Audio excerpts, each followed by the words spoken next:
The appeal of the villain comes in two different forms. The appeal of the complicated villain is that usually, even if you disagree with what he or she is doing, their motivations are compelling enough that you can at least understand why they're doing what they're doing.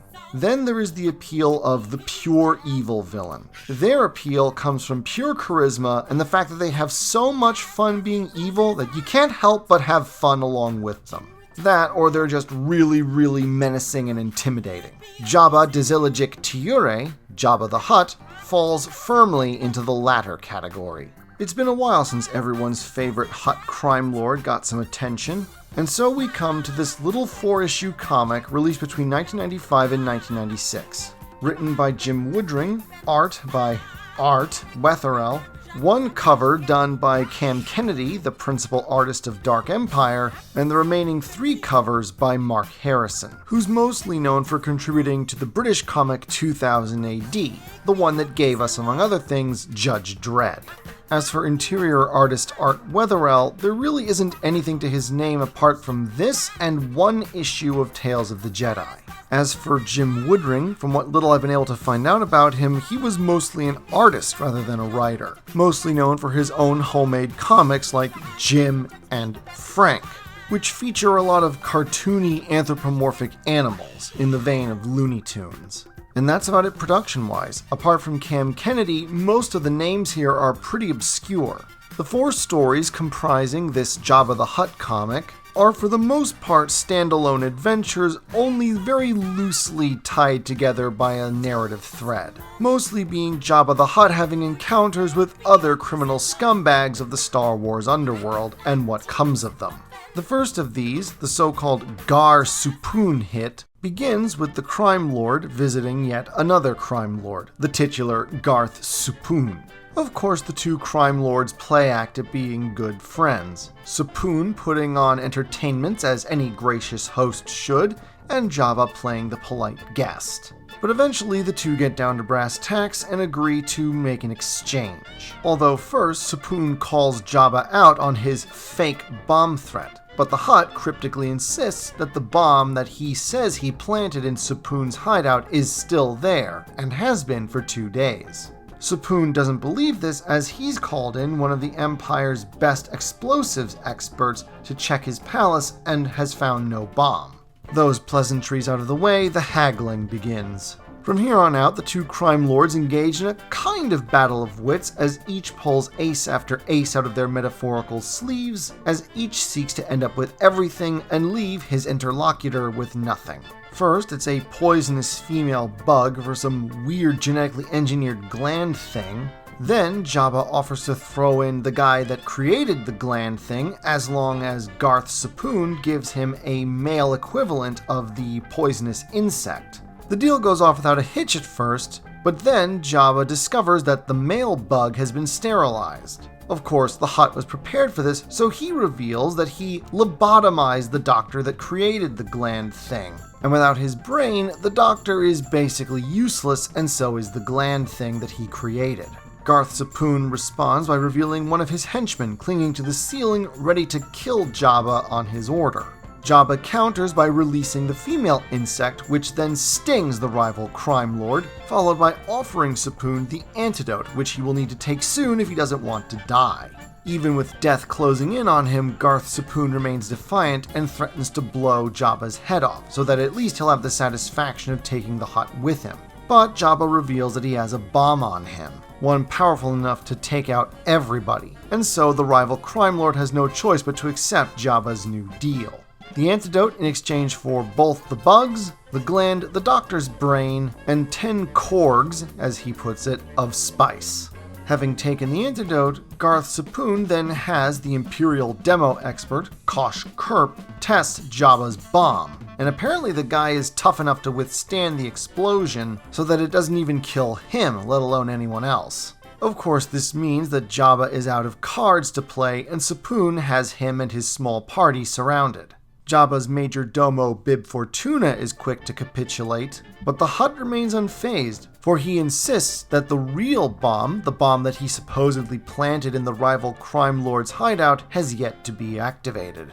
Suun calls his bluff, and so Jabba refers to the crime lord by one of his old aliases, Sonopo Bomur, a name that Kosh Kerp recognizes because it was under that name that Garth Suun wasted his village and killed his parents right in front of him when he was a small child. And Kosh Kerp has been nursing a vendetta against that butcher ever since. Suun tries to shoot Kerp, but not only, it seems, is the demo expert's hide thick enough to survive a bomb blast, but it literally reflects the blaster bolt back at the crime lord, blowing his head off in an instant. Naturally, this was all part of Jabba's plan, as he knew of Kerp's vendetta against Suun, and Jabba, knowing of Suun's ties to the Empire, had made the bomb threat knowing that Kerp would be the one Suun would send for. The Hutt had been 10 steps ahead of his rival from the start. Jabba effectively declares Kosh Kerp the new boss around here, letting him take over Suun's operation, and departs, but not before putting Bib on notice for his willingness to jump ship when it looked like Suun had the upper hand. The Hutt and his entourage depart, and we smoothly transition into Part 2, The Hunger of Princess Nampi.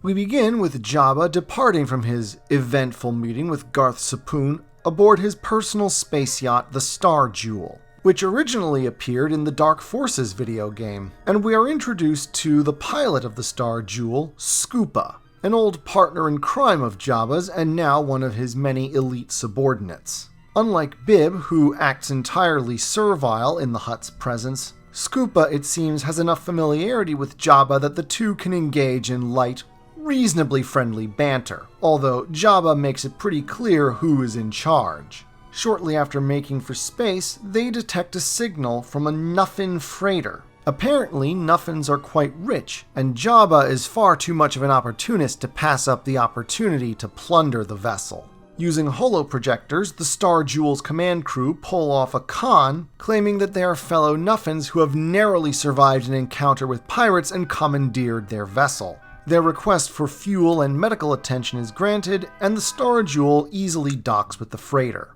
Jabba leads the boarding team alongside Scoopa, Bib, and several Weequays, and here's the point where my inner Star Wars alien nerd has to call BS. Though, in fairness, The Hunger of Princess Nampi came out in '95, so 2 years before A.C. Crispin effectively defined Hutt culture in the Han Solo trilogy, but I do feel obliged to point out that Hutts do not engage in such work as direct combat themselves, unless it's with another Hutt, as they view such things beneath them and fit only for the lesser races.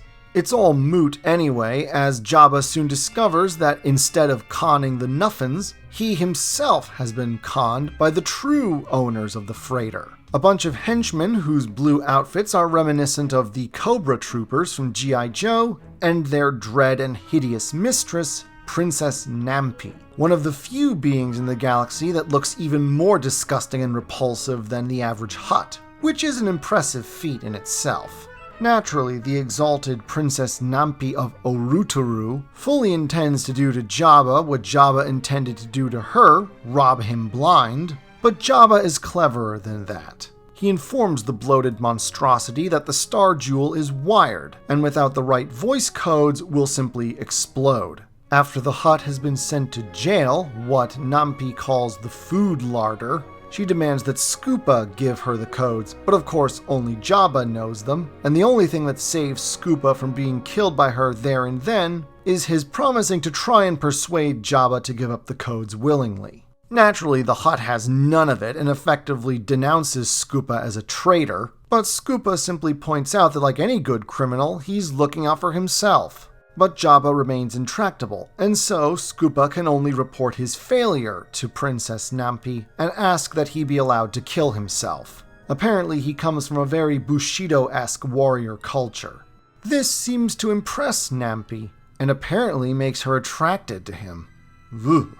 Spying the opening, of course, Scoopa plays along, pretending to be equally enamored with the gross thing before him. And it seems to work, as Nampi immediately begins arranging for them to be married. Of course, anyone with half a brain can see where this is going, and it does indeed end with Princess Nampi going full praying mantis on the would-be bridegroom. But of course, such a small morsel is not enough to satisfy her hunger, and so she calls for Jabba to be the main course. However, it seems the Hutt has changed his mind and is willing to hand over the treasure aboard the Star Jewel in exchange for his life. But of course, we all know that's not happening. And as soon as Jabba disposes of Nampi's guards by using the automated defenses aboard the Star Jewel, he returns to the bloated princess with a detonator and an ultimatum. Canny and suspicious like any good crime lord, Jabba had always been aware of the possibility that Scoopa might one day turn on him, and one day took advantage of the need to treat a head wound Scoopa had suffered in battle to place a vial of xenoboric acid in his skull. A vial that will detonate if he should activate the trigger, which of course Jabba does.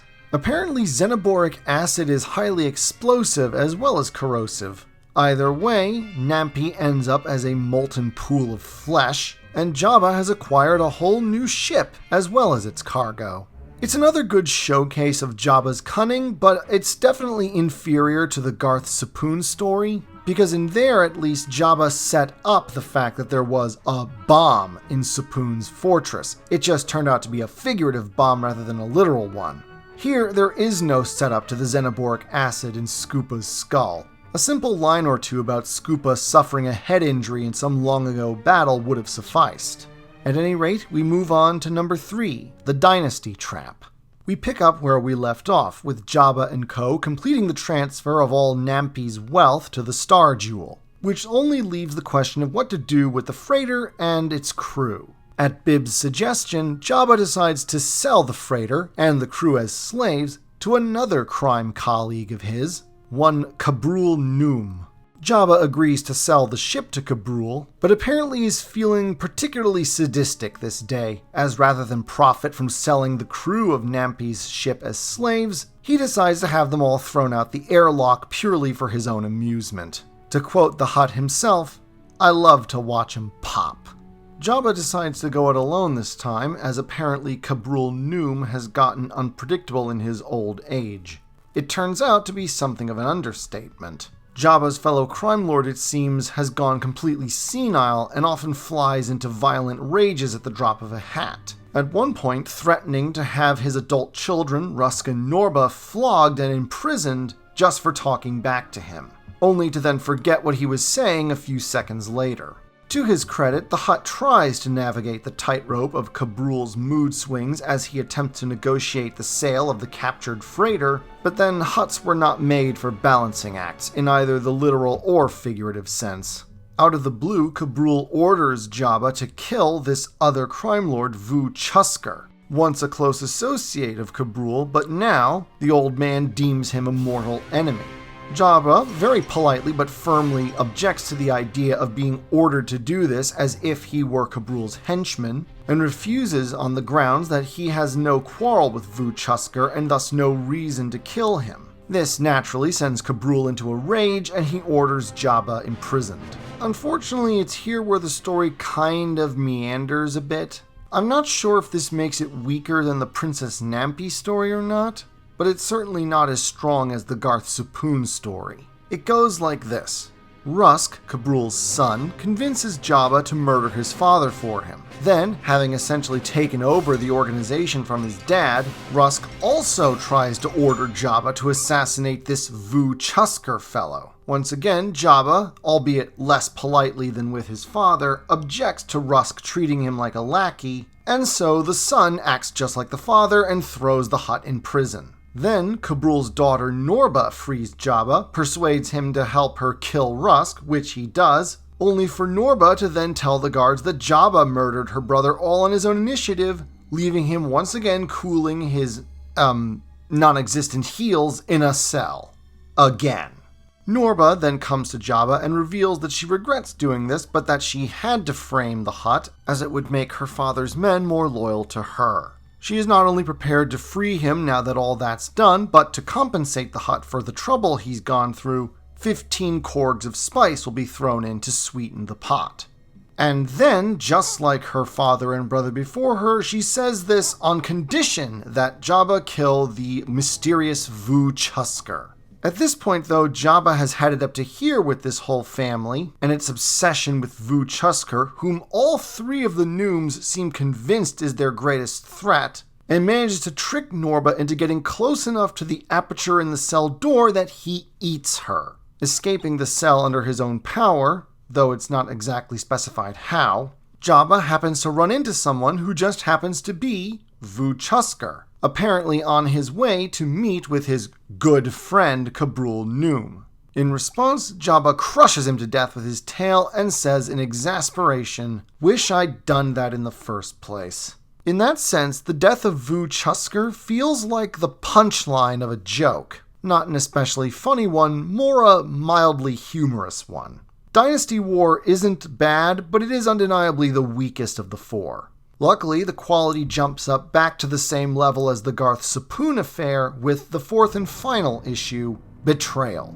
After all the nonsense of the previous 3 chapters, Jabba and co. have at last returned to Tatooine. But unlike the other 3, Betrayal is not focused on Jabba, but rather is from the perspective of his major domo, the Twi'lek Bib Fortuna. Despite being the most powerful of Jabba's servants, if not his most trusted one, Bib has always resented his servitude to the Hutt, and would love nothing more than to supplant his slimy slug-like boss. And, now that Jabba has returned home complacent after his many victories, and somewhat weary from all his traveling, his major domo is convinced that the time is right to finally topple the Hutt from his perch. As Jabba settles into his throne room, the Twi'lek makes contact with some henchmen that he's co-opted into his little conspiracy. 6 armed, desperate henchmen, with just enough courage to try and execute Bib Fortuna's plan. Kill the guards, but take Jabba himself prisoner,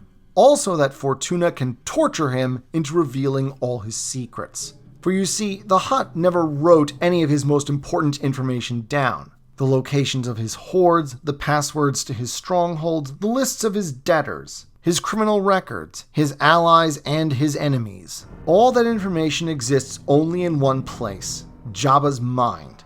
And that is why he has to be taken alive and why Bib fully intends to torture the information out of him. Partly for that practical reason, partly for his own satisfaction. Long has Fortuna resented being Jabba's shadow, his lackey. Bib not only intends to take Jabba's place, but to then take his criminal organization to heights that, according to him, Jabba would never dream of. Whether this ambition is justified or if this is just Bib wallowing in his own self-aggrandizement, the story doesn't say. After conferring with his co-conspirators, Bib goes to check in on Jabba, only to find him entertaining an old associate of his, reminiscing about the scummy things they did in the past. Talks that bid fair to go on for quite a while, meaning Jabba won't be going to sleep anytime soon. So Bib decides to get rid of this potential annoyance by concealing a blaster inside this associate's cloak and then letting it drop out from it when he offers to put it away for him, making it seem as though this old friend of Jabba's has come here to kill him. Jabba, suspicious like so many crime lords, orders the old friend and his girlfriend to be put away in a cell, to be thrown to the Sarlacc later. That done, Jabba decides to take a nap, and Bib decides to inform his friends the time has come to execute their plan. However, one of Bib's co-conspirators takes a wrong turn, finding himself outside the cell that this old friend of Jabba's, Gru'um, was thrown in. It turns out that Gru'um was indeed angling to kill Jabba, only not with a blaster. Rather, with a small army of vicious alien weasel monsters called Freckers concealed inside his girlfriend, who happens to be an organic replica droid. The henchman manages to find Bib and inform him just as the Freckers assault the throne room, taking out most of Jabba's Gamorrean guards and threatening to tear the Hutt himself to pieces. Which of course is entirely against Bib's plan to take Jabba alive and torture him for all his secrets. And so, ironically, the murder squad ends up coming in to save Jabba. But the Freckers are indeed vicious little monsters who are incredibly tenacious and really hard to kill. By the time it's over, Jabba and Bib are the only ones left alive out of that entire room full of guards and co-conspirators. Bib manages to track down and shoot the last Frecker right outside Gru'um's cell, and very quickly realizes that this is his fault. Gru'um makes a desperate offer to Bib that they should work together to bring Jabba down, but, to paraphrase Fortuna himself, recent events have put him in a very ungenerous mood. He fully intends to inform Jabba that the Frecker attempt on his life was Gru'um's doing, and have him tortured before he's thrown to the Sarlacc.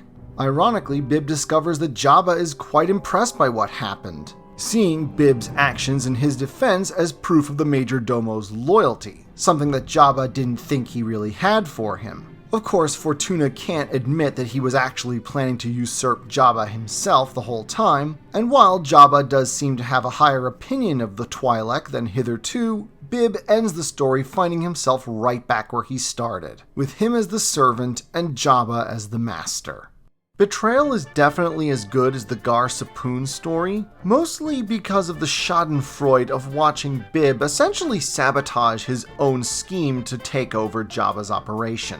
Although he's only a bit part in the previous 3 stories, all of his appearances show him to be a sniveling, obsequious little wretch. The fact that he has these grand ambitions to be an even greater, more infamous crime lord than Jabba leaves you feeling a certain satisfaction when all his efforts turn to nothing, and that all he can do is secretly cope and seethe over the fact that Jabba remains the master and he the servant. I do like these Jabba the Hutt stories, all of them collected in a little omnibus called The Art of the Deal, but it's kind of hard to say why I like them, except that they're fun little stories. They're not spectacular, they're not insightful. Most of the entertainment value just comes from Jabba being a cunning bastard, willing and able to do reprehensible things to get ahead. The saving grace here is that his opponents are just as scummy, and so we don't have to feel sorry for them when the Hutt gets one over on them. Still, the stories are enjoyable, and Art Weatherell's, art is nice to look at. It's a fun romp and doesn't pretend to be anything more, and it's certainly good enough to be worthy of canon status. Until next time.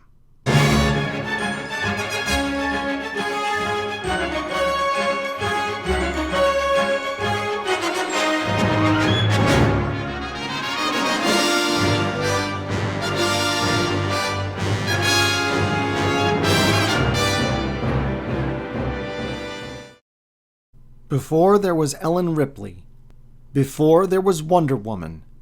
There was the original action heroine, Atalanta. Now available in ebook, paperback, and audio form. Links in the description.